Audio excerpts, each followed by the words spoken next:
तो चलिए आज की इस वीडियो में आपको हम कक्षा 10 मैथ की कुछ ऐसे सवाल बताने वाले हैं, क्योंकि बहुत सारे बच्चों का कमेंट रहता है कि सर बोर्ड में कैसे होगा, हम फेल ना हो जाएं। तो ध्यान देना, आज की इस वीडियो के बाद आपका डर खत्म हो जाएगा। कितना भी कमजोर लड़का हो, कितना भी आपको कुछ भी अगर नहीं आता है, तो आप ध्यान दीजिएगा। आज की इस वीडियो में आपको हम 10 सवाल बताएंगे, आप इस 10 सवाल को देखिएगा। अगर ये 10 सवाल आपके समझ में आ जाती है तो समझ लीजिए कि बोर्ड एग्जाम में आप अच्छा खासा नंबर लाएंगे। इसमें आपको डरने की कोई जरूरत नहीं। बहुत सारे बच्चे डरे हुए रहते हैं कि आखिर एग्जाम में क्या होगा, मैथ हमें समझ में नहीं आती है, कैसे करेंगे। तो कोई बात नहीं, आज का ये वीडियो शुरू से लेकर अंत तक देखिएगा और सभी सवाल को लगाइएगा। आपके अंदर का डर आज के इस वीडियो में खत्म हो जाएगा। तो चलिए यहां पर देखिए जो सवाल लिए हैं, और लगभग 3-4 चैप्टर की सवालें लिए हुए हैं और आपको बताएंगे। और जितनी भी सवाल है ये बोर्ड एग्जाम के लिए है, ध्यान देना, बोर्ड एग्जाम के लिए है। बोर्ड एग्जाम में आपको ये सवालें पूछी जाएंगी।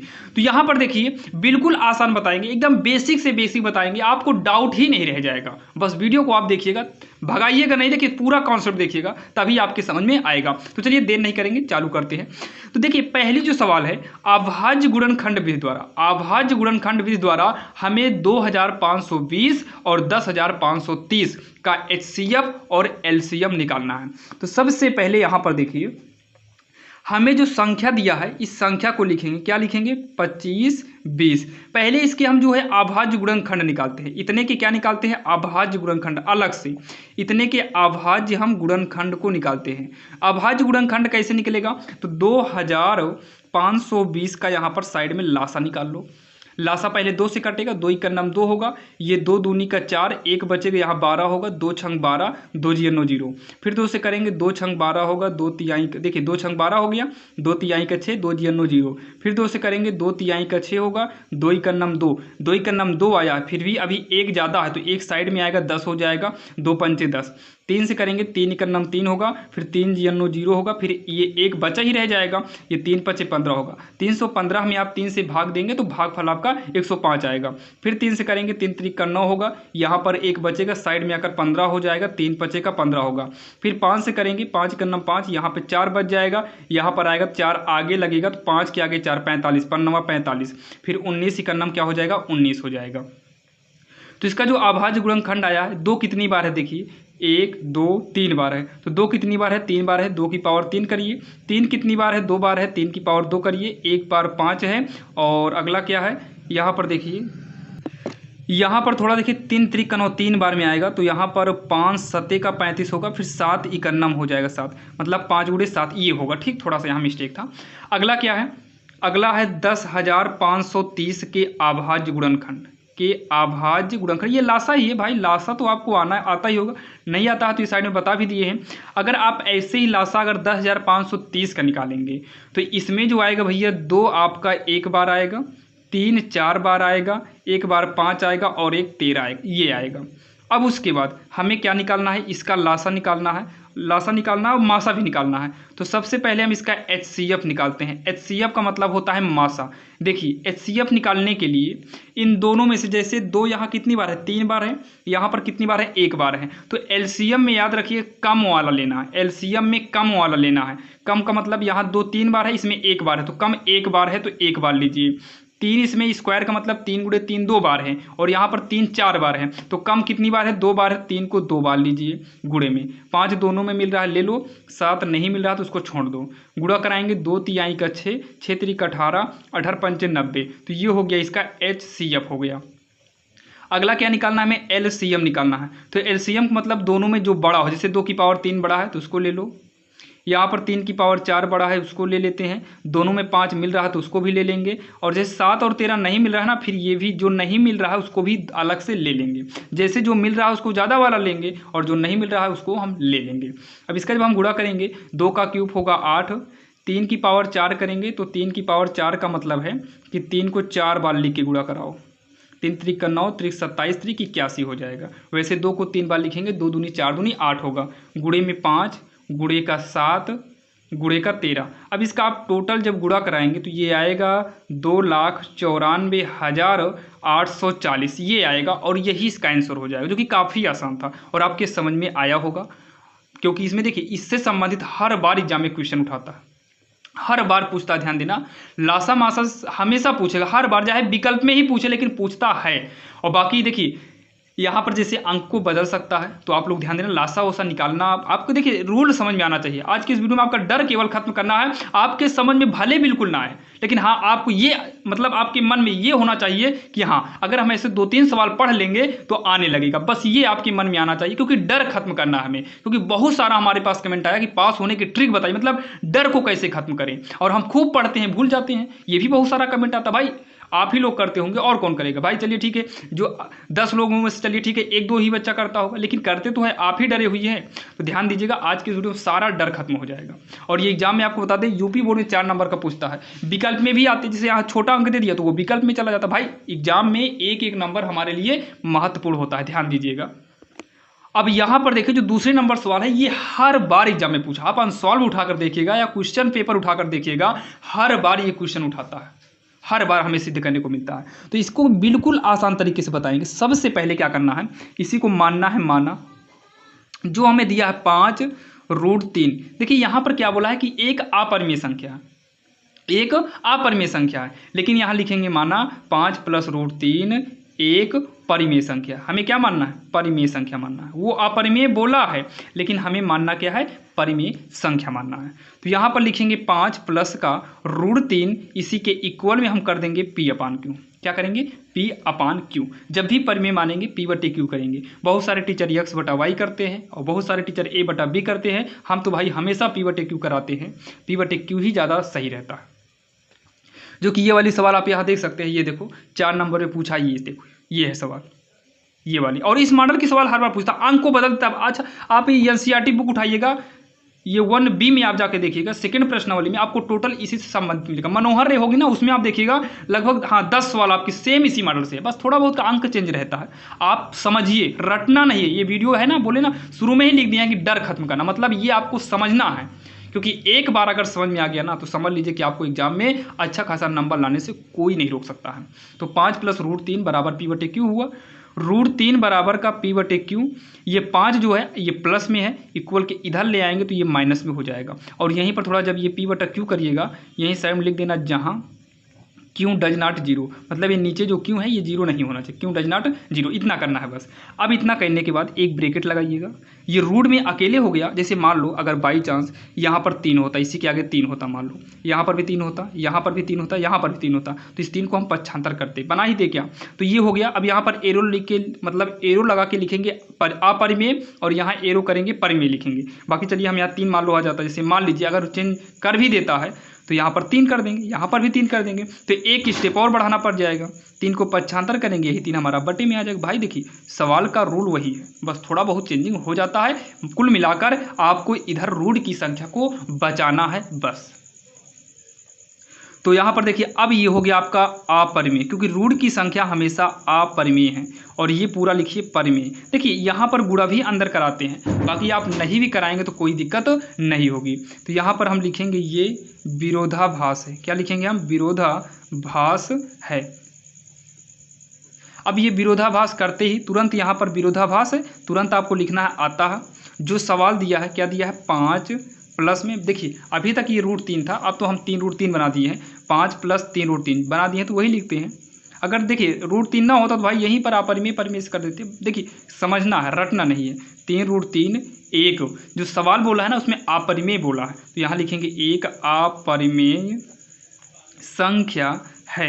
हमारे में लास्ट में जगह नहीं, आप नीचे लिखिएगा इति सिद्धम, क्या लिखेंगे, इति सिद्धम, और ये हमारा यहीं पर सिद्ध हो जाएगा, जो कि हर बार एग्जाम में पूछा गया और इस बार भी पूछा जाएगा। आप लोग पढ़ कर जाइएगा ताकि आपको नंबर मिले। और ये सवाल आपको दिखा दे रहे हैं, ये देखो 4 नंबर में भी पूछा है, और ये जस्ट आपको पीछे हम दिखा दें तो ये देखिए 6 अंक में भी ये पूछा हुआ है।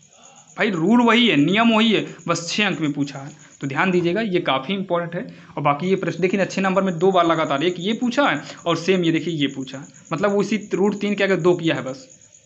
तो चलिए, और ये दोनों सवाल आपके समझ में आई होगी। चलिए हम देखते हैं सवाल नंबर 3।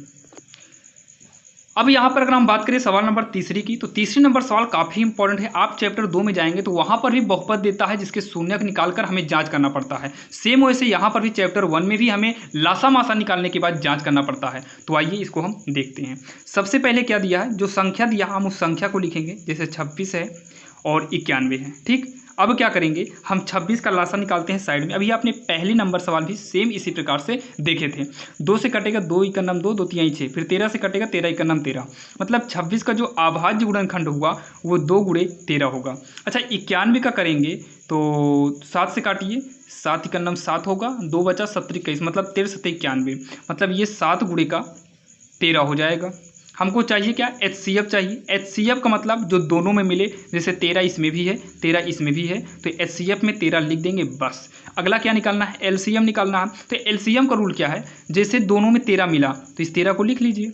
अच्छा क्या नहीं मिला, 2 इसमें है इसमें नहीं है फिर भी लिखो, 7 इसमें है ऊपर नहीं फिर भी लिखो, जो मिले उसे एक बार और जो ना मिले उसको भी लिख लेना है। ये होता है हमारा LCM। 13 दूनी 26 या 13 रहने दो, 2 7 14 कर दो। अब 14 त्रिक 42, हासिल आए 4, 14 का नाम 14 4 18, मतलब 182 आएगा। जांच करने का ये फार्मूला आपको एग्जाम में देता है, परेशान नहीं होना है। तो यहाँ पर लिखेंगे जांच, क्या लिखेंगे, जांच। जांच के लिए देखिए अभी जस्ट इसके पहले जो सवाल थे वो भी सवाल देकर हमें जांच पूछ सकता है, उसमें भी सेम ऐसे लासा मासा निकाले थे, वो आंसर हो गया था। जांच नहीं पूछ रहा, अगर जांच बोलता तो यही वाला फार्मूला वहाँ पर भी हम यूज करते। देखिए हम आपको बार बार बोल रहे हैं, रटना नहीं समझना है। तो यहाँ पर हो जाएगा 2 संख्याओं का गुणनफल बराबर HCF गुणे में LCM, HCF गुणे में LCM। तो 2 संख्याओं का गुणनफल, भाई 2 संख्या कौन कौन सी दिया है, यही 26 और 91 ही तो 2 संख्या दिया है, तो 26 और 91 का गुणा कर दो। यहाँ पर HCF कितना है, तो HCF हमारा 13 निकला है, LCM कितना है, ये 182 है। गुणा करा देंगे, अगर दोनों बराबर आता है तो समझ लीजिए कि हमारी सवाल भी सही है और हमारा जांच भी करेक्ट है। तो यहाँ देखिए 13 दूनी 26 की 6, हासिल आए 2 हो जाएंगे, 13 8 104, 104 में अगर हम 2 को जोड़ेंगे तो 106 हो जाएगा, 106 की 6, हासिल आए 10, 13 का नाम 13, 13 10 हो जाएगा 23, 26 का नाम 26 की 6, हासिल आए 2, 26 9 234, 234 2 236 हो जाएगा, जो कि बराबर हो गया। इसका मतलब ये हमारा जांच हो गया, जो कि काफ़ी इंपॉर्टेंट है एग्जाम में, आप देखिएगा सॉल्व में उसमें आपको मिलेगा। तो चलिए ये रही हमारी सवाल नंबर 30, जो कि एक विश्वास के साथ हम कह सकते हैं कि ये वाली सवाल आपके समझ में आ गई होगी। तो चलिए हम देखेंगे अब सवाल नंबर 4। अब यहाँ पर अगर हम सवाल नंबर 4 की बात करें तो 4 नंबर सवाल आपके सामने है और ये काफ़ी इंपॉर्टेंट है। ध्यान दीजिएगा, एग्जाम में आपको ये सवाल कन्फर्म पूछता है। जैसे यहाँ पर बहुपद दिया, इस बहुपद को हो सकता है कि 3-4 सवाल हैं NCERT बुक में आप देखेंगे तो बहुपद को इधर उधर चेंज कर सकता है, लेकिन इसके नियम और कॉन्सेप्ट सेम यही रहने वाले हैं। तो हम तो कहेंगे कि भाई इसमें से संबंधित भी एक सवाल आप पढ़ लीजिएगा, एक सवाल हम बता रहे हैं पहले इसको आप समझिएगा, बाकी बुक होगी तो उसमें से भी आप एक आध सवाल लगाइएगा। बाकी नेक्स्ट वीडियो में आपको जो है ऐसे प्रैक्टिस 1-2 सवाल की करा देंगे, ताकि आपको एग्जाम में भी जो है 4 नंबर का ये क्वेश्चन फिक्स हो जाए। कभी कभी तो ये 6 नंबर का भी आ जाता है यूपी बोर्ड के एग्जाम में। तो यहाँ पर देखिए हमें दिया है बहुपद, तो सबसे पहले हम यहाँ पर लिखेंगे बहुपद। क्या लिखेंगे, बहुपद कितना दिया है, 6x स्क्वायर माइनस 3 माइनस का 7x। देखिए दिया है बहुपद इतने कि शून्य ज्ञात करना है, पहले शून्य ज्ञात करना है और उसके बाद शून्यकों तथा गुणांकों के बीच के संबंध की सत्यता की जांच, मतलब जांच भी करनी है, जो कि कक्षा 10 के लिए तो भाई काफ़ी इंपॉर्टेंट है। सबसे पहले हम 6x स्क्वायर लिखेंगे, x स्क्वायर के बाद हमें x वाला लिखना है तो इसको थोड़ा आगे कर लेते हैं और 3 को हम पीछे कर देंगे। ठीक, आगे पीछे यहाँ पर हम इसको कर लेंगे। अब उसके बाद इसका क्या काम करेंगे पता है, पहले इसका हम गुणनखंड करेंगे। क्या करेंगे, गुणनखंड करेंगे।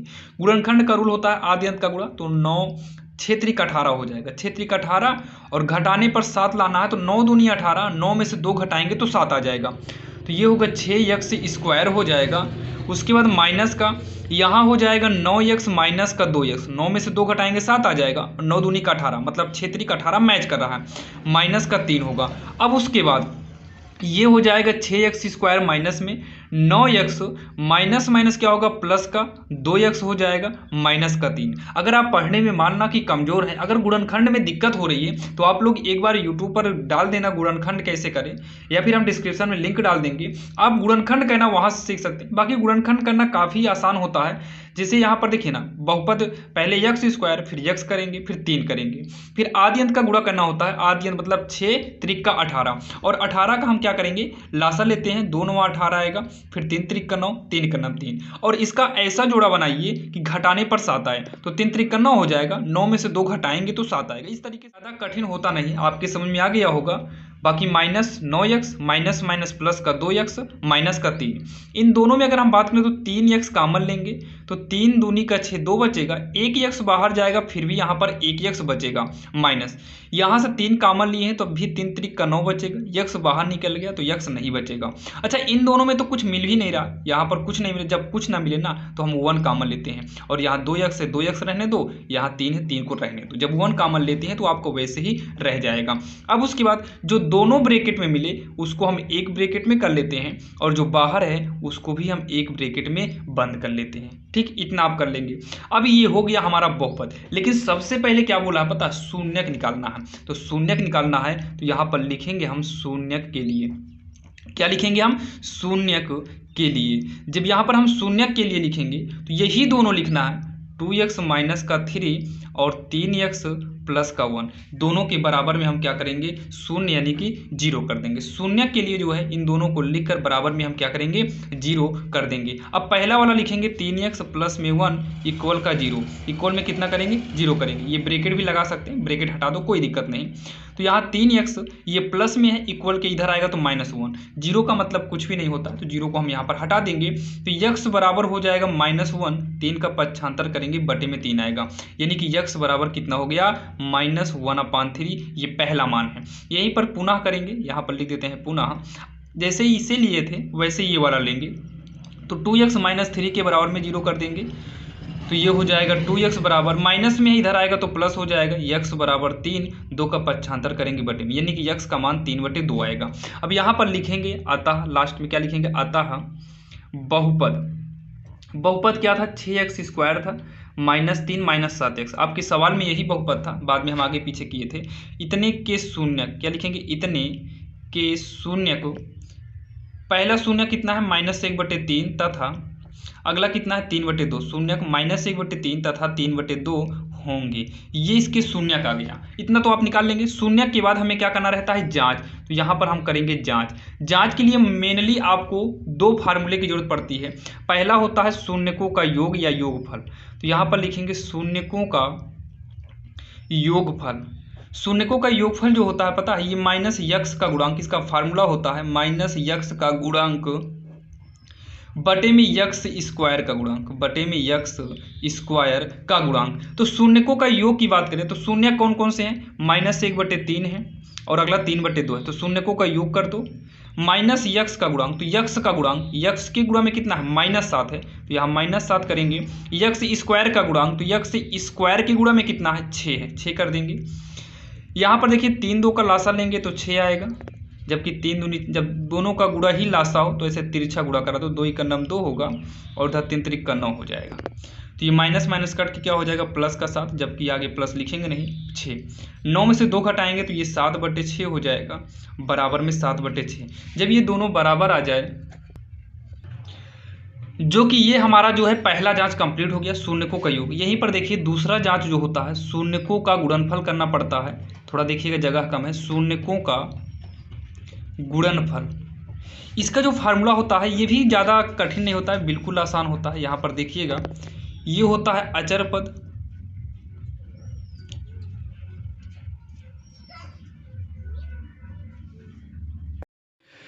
अब यहाँ पर देखिए शून्यकों का गुणनफल है, तो शून्य कौन कौन से हैं भैया, माइनस का 1/3 है और अगला 3/2 है। गुणनफल का मतलब बीच में गुणा करेंगे। अचर पद, अचर पद हेरिए, अचर पद का मतलब होता है जिसमें यक्स ना हो, जैसे ये -3 है, इसमें यक्स नहीं है तो -3 इसका हो जाएगा अचर पद। फिर बोल रहा है x² का गुणांक, तो x² की गुणा में कितना है, 6, तो यहाँ पर कर देंगे बटे में हम 6। 3 से 3 कट जाएगा, बचेगा -1/2, ये हो जाएगा 3 × 9 3, 3 दूनी 6, मतलब -1/2। ये भी बराबर आ गया और यही हमें करना था। जब दोनों बराबर आ जाता है तो इसका मतलब है कि हमारी सवाल सही है और यही इसमें जाँच करना रहता है, जो कि आपने देखा। सवाल नंबर 4 काफ़ी इंपॉर्टेंट है बोर्ड एग्जाम के लिए, आप लोग अच्छे से समझ गए होंगे। अब इसमें आपको कोई दिक्कत नहीं होगी, बस बहुपद देखिए यहाँ का जो है ये आपको मान लीजिए बहुपद चेंज कर सकता है, बाकी एनसीईआरटी से लिया जहाँ तक है यही आएगा। चलिए ठीक है, 2-3 आपको बहुपद हैं, आप पढ़ लीजिएगा ताकि दिक्कतें ना हों।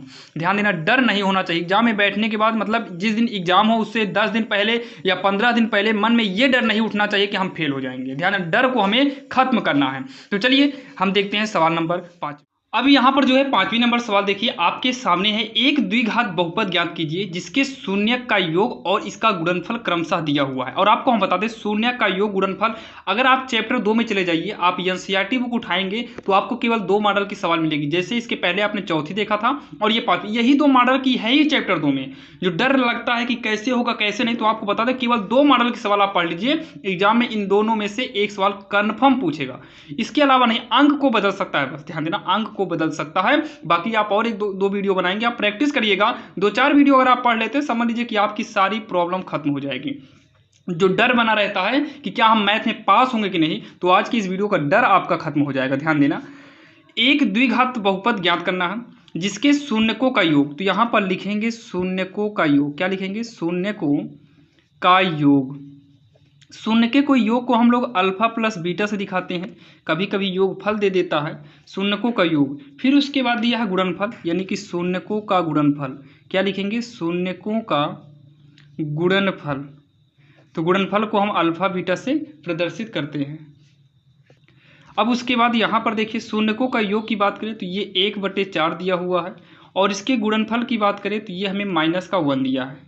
ये 1/4 दिया है और ये -1 दिया है। हमसे पूछा है द्विघात बहुपद ज्ञात कीजिए, तो यहाँ पर लिखेंगे अतः द्विघात बहुपद। क्या पूछा है? द्विघात बहुपद। इसका फार्मूला याद रखिएगा, यक्स स्क्वायर माइनस में अल्फा प्लस बीटा यक्स, मतलब मूलों का योग। यहाँ प्लस रहेगा, यहाँ पर माइनस का अल्फा बीटा। अब इतना ही रहेगा। अगर आप ध्यान दीजिए, जैसे ये बटे में है तो बटे में है तो इक्वल में 0 करिएगा। अगर ये बटे में ना होता, यानी कि अंश बटा हर ना होता, तो बराबर में हम 0 ना करते। तो यहाँ पर देखिए x square plus alpha plus beta कितना है? 1/4 है, यक्स लिखेंगे, माइनस अल्फा बीटा कितना है? तो ये -1 है, इक्वल में 0। X square plus 1/4 x minus minus plus 1 equal का 0। अब क्या काम करो पता है? ऐसे तिरछा गुणा कराओ, 4 × 4 यक्स स्क्वायर। जिसके बटे में है उसमें नहीं कराना है, यानी कि यक्स × यक्स ही रहने दो। प्लस में 4 × 4 होगा, अब ये पूरे के बटे में 4 होगा, इक्वल का 0 हो जाएगा।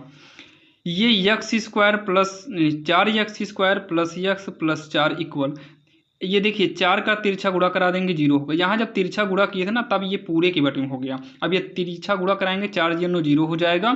लास्ट में लिख देना अतः द्विघात बहुपद। लास्ट में लिखेंगे अतः द्विघात बहुपद 4 x square plus x plus 4 equal का जो है 0 हटा दीजिए, 4 x square plus x plus का 4 होगा। ये हो जाएगा इसका आंसर, जो कि काफ़ी आसान था और आपके समझ में आया हो। अब यहाँ पर जो है अगर हम सवाल नंबर 6वीं की बात करें तो 6वीं नंबर सवाल जो है प्रतिस्थापन विधि से हल करना। और आप देखिए कक्षा 10 में एनसीईआरटी में अगर आप देखेंगे तो पहले प्रतिस्थापन के साथ देखिए विलोपन जो है, जितनी भी दर्शाने वाली सवाल है सब 10 सवाल हम विलोपन विधि द्वारा ही बताएंगे। तो बाकी प्रतिस्थापन से अलग से आपको पूछता है, तो प्रतिस्थापन आप तैयार करिएगा, जो कि इससे संबंधित भी 4 अंक आपको बोर्ड एग्जाम में 4 अंक देता है, ध्यान देना। तो यहाँ पर देखिए प्रतिस्थापन को सॉल्व करने का काफ़ी आसान तरीका होता है। जैसे कि क्या करना है, पहला समीकरण लिखना है। पहला समीकरण क्या है? 3x अपान में 2 है, माइनस का 5y अपान में 3 है, इक्वल का -2। देखिए जैसे ये दोनों समीकरण इजी होते तो हम आसानी से कर लेते। यहाँ पर हम जानबूझकर ऐसा लिए है ताकि आपको दिक्कत ना हो, क्योंकि इसी को सॉल्व कर पहले हम इजी समीकरण यानी कि आसान करेंगे। तो सबसे पहले 2 3 का लासा ले लीजिए, आएगा कितना? 6 आएगा। 2 3 6 3 आया, 3 से गुणा करेंगे, 3 3 का 9 यक्स माइनस 3 दूनी का 6 होगा, 2 पंचे 10 वाई होगा, इक्वल में माइनस का 2। तो यहाँ पर हम 9 यक्स लिखेंगे, माइनस में 10 वाई, ऐसे हम तिरछा गुणा कराएंगे तो 6 दूनी का -12 होगा, जो कि ये हमारा समीकरण 1 बन जाएगा। अगला क्या है? अगले को साइड में कर लेते हैं। यक्स अपान 3 y/3 यानी y/2 है, इक्वल का 13/6। 2 3 का लघुत्तम लेंगे, 6 आएगा, 3 दूनी 6 2 आया, 2 से अंश में गुणा करेंगे 2 यक्स, 2 3 6 3 आया, 3 से अंश में गुणा करेंगे 3 वाई। मतलब पहले भाग दो, जो आए जितनी बार, 3 दूनी 6 2 बार में आया तो उसका अंश में गुणा करा दो। 2 3 6 3 बार में आया तो यहाँ 3 से गुणा करा दो। यहाँ 13/6 बटे में 6 मिल रहा है तो हम इसको काट सकते हैं। ये हो जाएगा 2x प्लस में 3y इक्वल का 13। ये हमारा बनेगा समीकरण 2। इतना आपके समझ में आया। अब क्या करना है, यहाँ पर दोनों समीकरण को लिखेंगे। यहाँ पर 9x 10y बराबर का -12, ये हमारा समीकरण पहला है। अगला क्या है, यहाँ पर लिख लेंगे समीकरण। क्या लिखेंगे? समीकरण। अगला क्या है, 2x है प्लस में 3y है इक्वल में 13, ये हमारा बनेगा समीकरण 2। मतलब 1 और 2 को यहाँ पर लिखे हुए हैं। अब इसमें से सबसे पहले ये खोजिए कि भाई सबसे आसान समीकरण कौन है। तो इन दोनों में आसान समीकरण कौन है, तो दूसरा है। बाकी आप पहले से करिए या दूसरे से करिए, आपका दोनों सही होगा। बाकी हम तो समीकरण 1 से ही कर देते हैं, समीकरण 1 से। हमेशा याद रखिएगा समीकरण 1 से ही आप करिएगा, अगर आप कर सकते हैं तो। अगर आप इजी समीकरण का यूज करते हैं वो भी करेक्ट है। तो हम समीकरण 1 लेते हैं, तो 1 यानी कि 9x है माइनस में 10y इक्वल में माइनस का 12। अब यहाँ से क्या काम करिए पता है, x का मान या तो y का मान, एक का मान निकालिए। प्रतिस्थापन के लिए हमें किसी एक का मान निकालना पड़ता है। तो यहाँ 9x को लिखेंगे, भाई ये माइनस में है, इसी को पक्षांतर कर दो, ये -12 रहेगा, ये इधर आएगा तो प्लस में 10y हो जाएगा। यहाँ पर फाइनली आप x का मान निकालिए, तो x बराबर होगा -12 प्लस में 10y, 9 का पक्षांतर करेंगे तो ये 9 हमारा बटे में आएगा, जो कि ये हमारा समीकरण 3 बन जाएगा।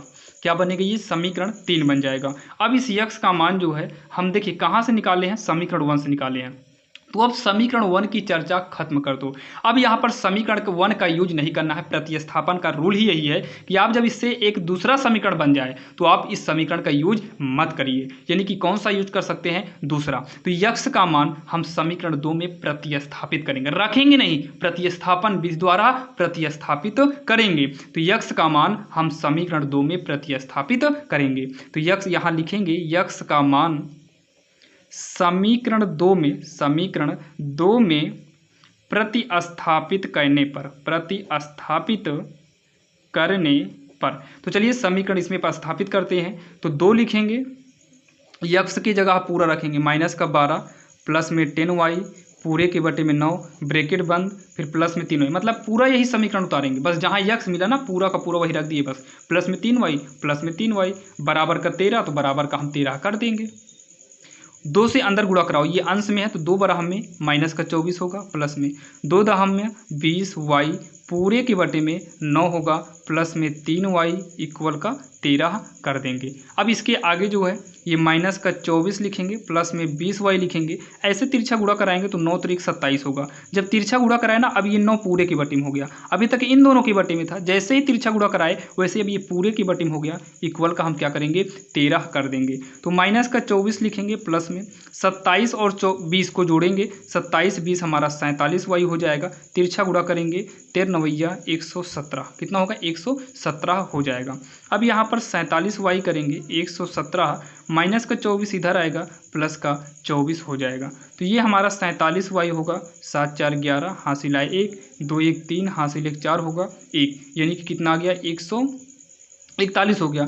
अच्छा 47 तिहैया 141 होता भी है।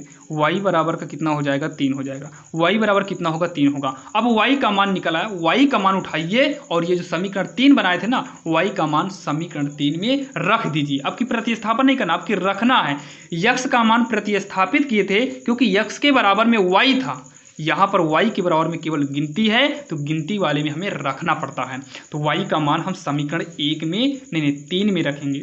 y का मान समीकरण 3 में रखने पर, खैरहाल 1 2 में रखेंगे फिर भी आएगा, लेकिन आप 3 में ही रखिएगा।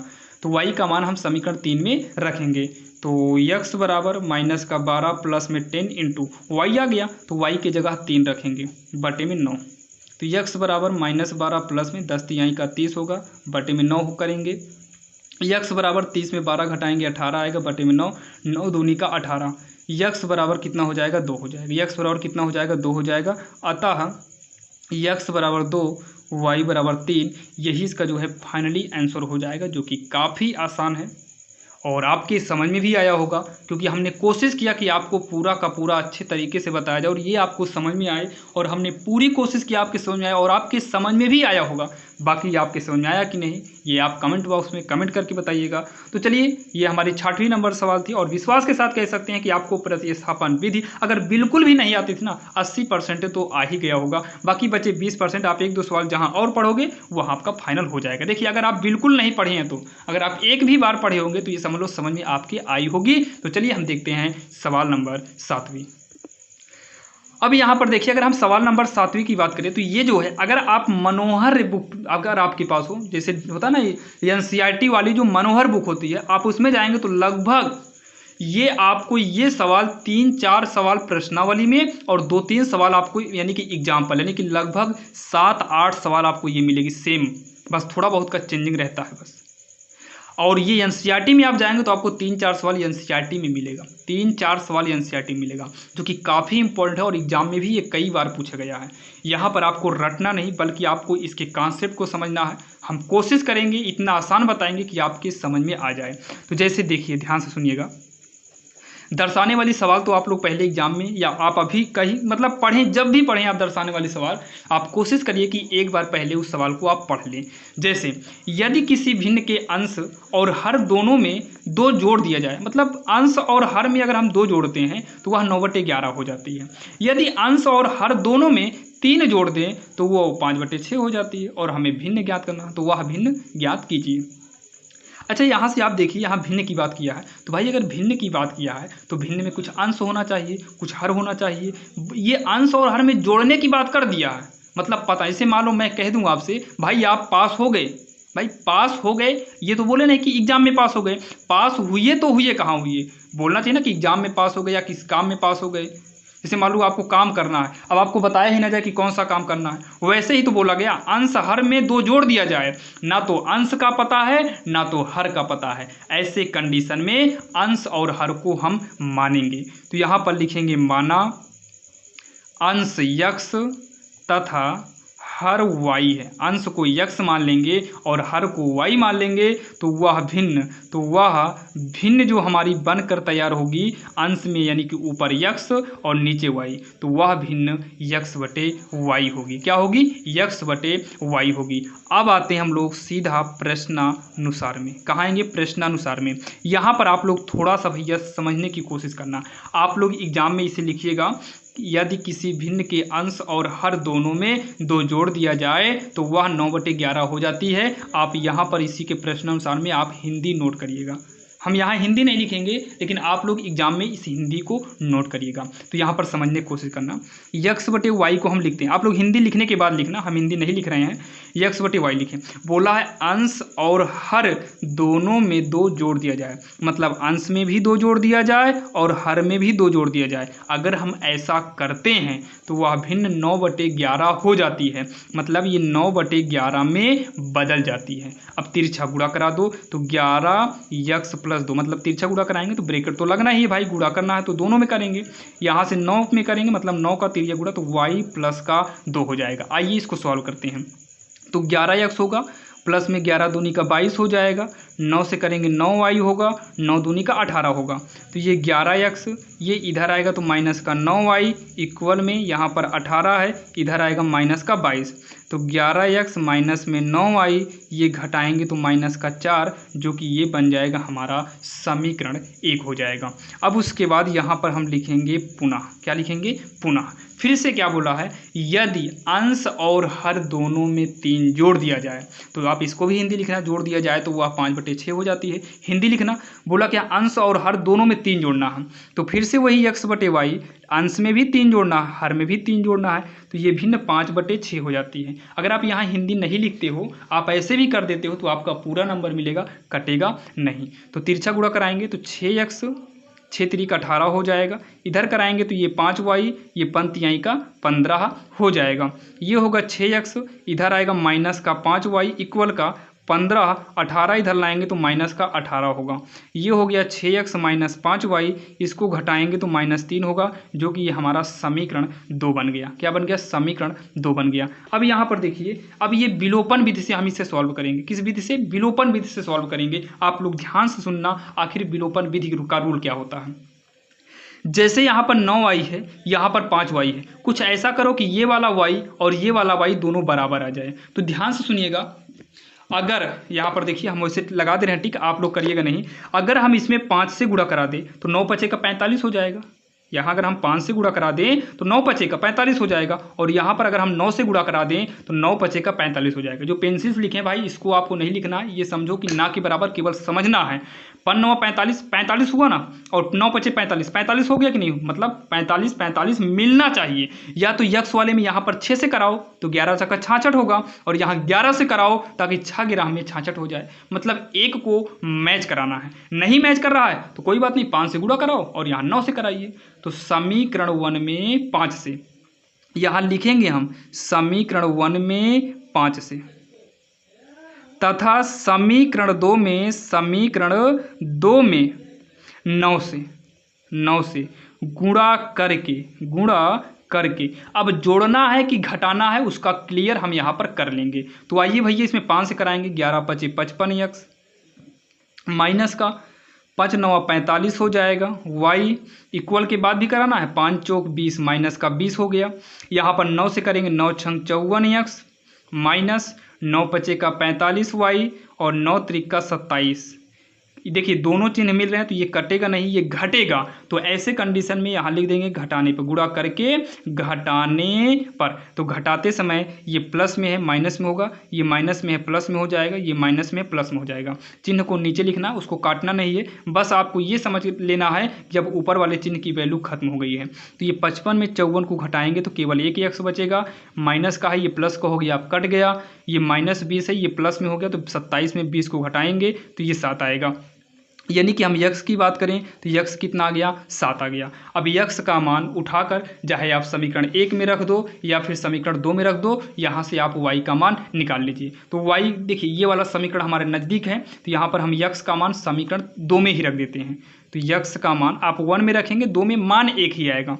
यक्स का मान समीकरण 2 में रखने पर, तो आइए रखते हैं 6 गुणे का यक्स, यक्स की जगह पर 7 माइनस में 5y इक्वल में माइनस का 3, 7 छंग 42 होगा, माइनस का 5y इक्वल में -3, माइनस 5y इक्वल -3, इधर आएगा माइनस का 42 होगा। तो ये होगा माइनस में 5y इक्वल, ये आपका हो जाएगा देखिए यहाँ 42 3 माइनस माइनस जुड़कर माइनस में ही 45 होगा। माइनस को हटाइए, y बराबर 45, 5 का 75 करेंगे बटे में 5 9 45, y बराबर का 9। यहाँ पर लिखेंगे अतः वह भिन्न यक्स बटे वाई, तो यक्स की जगह 7 और बटे में y की जगह 9, ये हो जाएगा इसका आंसर। अगर आपको बोर्ड में देगा अब आप आसानी से कर लेंगे। भाई थोड़ा लॉन्ग तो जाएगी, नंबर आपको हाई मिलेगा तो सवाल भी थोड़ा लंबी जाएगी। और आपके समझ में आया होगा, इस चीज़ की गारंटी हम ले सकते हैं और कोई भी डाउट नहीं हुआ होगा। बाकी आपको कैसा लगा वीडियो बताइएगा। अभी तो हम 7वें नंबर पहुँचे हैं, अभी 3 सवाल और बताएंगे जो कि काफ़ी इंपॉर्टेंट है और कई बार पूछी गई है वो सवाल। अब यहाँ पर देखिए सवाल नंबर 8वीं जो है आपके सामने है। यहाँ पर देखिए 8वीं नंबर सवाल जो है 8वीं 9वीं 10वीं ये तीनों सवाल लगभग एक ही मॉडल से हैं, और ये सवाल जो है चैप्टर 4 की हैं, और 4 में से आपको ये सवाल 2 नंबर लिखित में या फिर विकल्प में भी देता है। देखिए बिहार हो गया, राजस्थान, कहीं कहीं जो है जैसे मध्य प्रदेश, इन सब जगह जो है 1-1 नंबर 2-2 नंबर की ज़्यादा सवालें पूछता है, और बाकी सब आप इसमें इन लोगों को विकल्प में देता है। बाकी यूपी बोर्ड में जो है 20 नंबर का विकल्प आता है, बाकी 2 नंबर 4 नंबर और 6 नंबर के क्वेश्चन आते हैं। तो अगर आपके विकल्प में आप देखिए विकल्प में भी ये आएगा और लिखित में भी आ सकता है। लिखित में आएगा तो 2 नंबर 4 नंबर का हो जाएगा, और विकल्प में आएगा तो भाई 1 नंबर। और एग्जाम के लिए हम शुरू में ही बताएं 1 नंबर को देखकर हमें भागना नहीं है, क्योंकि एक नंबर से ही आपका 70 नंबर बनेगा, एक नंबर से ही आपका 100 नंबर बनेगा। तो आप लोग ये मत सोचिएगा कि 1 नंबर का है कि 2 नंबर का है, 1 नंबर का है और छोटा भी रहेगा, तो भाई कम समय में आपको 1 नंबर मिल जाएगा, ये ध्यान देना, आपको समझना है। बहुत सारे बच्चे यहाँ पर ये भी आता है कि भाई 1 नंबर का, इसको छोड़ो आगे बढ़ते हैं, तो हमें ये नहीं माइंड में लाना, हमको अपने दिमाग में ये रखना है भाई 1 नंबर से ही हमें कामयाबी मिलेगी। तो यहाँ पर देखिए यदि द्विघात समीकरण, ये लिखना है यहाँ पर द्विघात समीकरण कितना है, x square plus 2x minus p equal में 0 है। फिर बोला है का एक मूल मूल का मतलब होता है पता है, जो यक्स का मान निकलता है, यक्स का मान, जैसे भी द्विघात समीकरण चैप्टर 2 वाले में देखे थे यक्स का 2 मान निकला था, वैसे ही ये यक्स का मान है। तो यक्स का मान एक मूल -2 है, मतलब यक्स का मान -2 है, तो हमें p का मान निकालना है। तो यक्स की जगह हम -2 कर दो यहाँ से, प्लस में 2 गुणे यक्स की जगह हम -2 करेंगे, माइनस में p बराबर 0। तो माइनस का स्क्वायर प्लस हो जाएगा, 2 का स्क्वायर 4, प्लस माइनस माइनस हो जाएगा, गुणा कराएंगे 2 दूनी 4, माइनस p इक्वल 0। 4 से 4 कट गया, यहाँ माइनस पी इक्वल 0, पी बराबर का इधर आ जाएगा -0, तो पी बराबर क्या हो गया 0। पी कितना आ गया 0, पी का मान पूछा 0, हो गया काम खत्म। आपके समझ में आ गया होगा तो आप इसे कम से कम 20 सेकंड में कर पाएंगे, 20 सेकंड से भी कम समय में आप कर लेंगे। तो भाई समझना है, एक नंबर 20 सेकंड में मिल जाएगा, क्या दिक्कत है। अब यहाँ पर अगर 9वें नंबर की बात करेंगे, सेम वैसे ही है, लेकिन यहाँ पर मूल दिया ही नहीं है। यहाँ पर सीधा बोला है भाई मूल बराबर है, मूल नहीं दिया है, मूल बराबर है या फिर मूल समान है। ध्यान देना, बराबर को ही समान भी दे देता है कभी कभी, तो मूल बराबर हो या फिर मूल समान हो, दोनों के लिए एक ही चीज़ यूज करना है। यहाँ पर देखिए जैसे दिया है समीकरण या फिर द्विघात समीकरण, 2x² है -5x है प्लस में k है इक्वल का 0। ये जो है सीरीधरा 4 वाला जो फार्मूला होता है उसमें तुलना करना पड़ता है। आप सीधा समझिए, a बराबर x² की गुणा में 2, b बराबर x की गुणा में -5, c बराबर अकेले है k, काम खत्म। ABC निकाल लेंगे, सीधा निकल गया। के का मान निकालना है, मूल बराबर है, तो यहाँ लिखेंगे मूल बराबर है, बराबर हो तो। कभी कभी समान देता है तो आप लोग ध्यान देना, बराबर समान एक ही चीज़ है। फार्मूला क्या यूज होगा, b² बराबर का 4ac, b² बराबर का 4ac। b कितना है -5, -5 का स्क्वायर कर दो, 4 गुणे में a है, a की जगह 2 कर दो, c है, c की जगह k कर दो, माइनस का स्क्वायर प्लस लिखा नहीं जाएगा, 5 के स्क्वायर 25, 4 दूनी का 8 इंटू में के, तो 25, 8 का पक्षांतर करेंगे बटे में बराबर का के, आगे पीछे करेंगे तो के बराबर 25 बटे का 8, के बराबर 25 बटे का 8, यही इसका जो है आंसर हो जाएगा। के बराबर 25 बटे का 8, यही इसका आंसर हो जाएगा। आपके समझ में आया होगा, कोई भी दिक्कत नहीं होगी। तो चलिए, ये हमारी कौन सी है, सवाल नंबर 9 है। अब हम देखेंगे सवाल नंबर 10वीं, यानी कि इस वीडियो की लास्ट सवाल। और विश्वास के साथ इतना हम कह सकते हैं कि आज के इस वीडियो में आपका मैथ का डर भाई खत्म हो गया होगा, मजा आ गई होगी आपको सवाल लगाने में, और आपके समझ में भी आया होगा। और हाँ, इस बात पर जो है आप लोग चैनल को भाई सब्सक्राइब जरूर करिएगा, क्योंकि वीडियो को बनाने में मेहनत बहुत लगती है। आप लोग सब्सक्राइब करिएगा, आप सब्सक्राइब करने से आपका कुछ भी नहीं जाएगा, बस थोड़ा हौसला मिलेगा हमें और भी बच्चों को पढ़ाने का। तो चलिए हम देखते हैं सवाल नंबर 10वीं।